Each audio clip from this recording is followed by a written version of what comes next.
So, ito na po yung pinaka first coating niya. So, may paint na po siya dyan.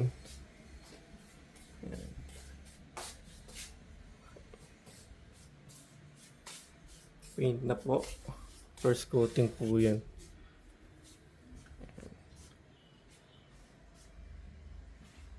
So, dito po nakatapos na silang i-close to. Na paint na siya na final.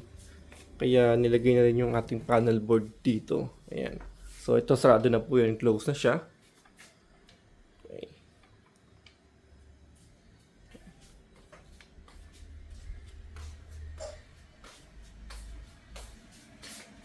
Okay. So, check natin yung sa loob, ano.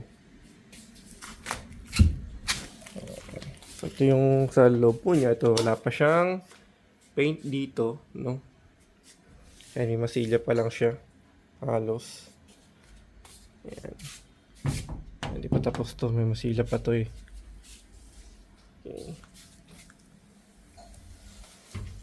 Okay. So, yun natila nating hard flex. Ito nga, ito yun. Nagamit ko siya. So, naka-save pa tayo ng kahit pa paano, no? Ayan.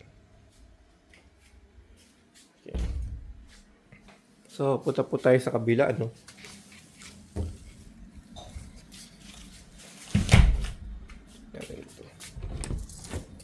Ayan. So, ito yung wala naman. Ito, I think, meron ng first coating siguro to. Ayan.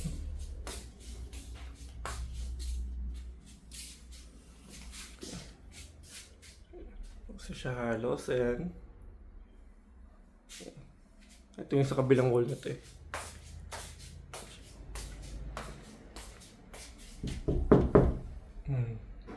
Ayan.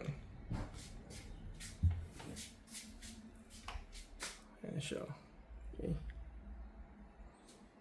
Ayan, palibukman.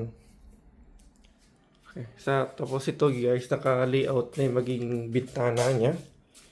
Palagay siya ng bintana. Ito kasi talagang sobrang init dito.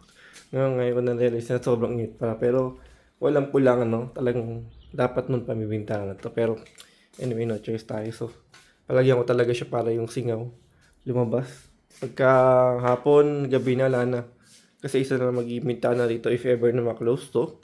So, and then maglagay tayo ng aircon, baka sayang lang. So, at least mapalamig ito, mapacirculate yung ano dito.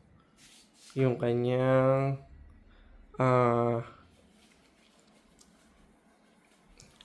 init sa tapos yung labas. Ayan. Okay, so for now, ito lang po naman guys. Thank you for watching po, no? Update ko po sa mga susunod mga videos.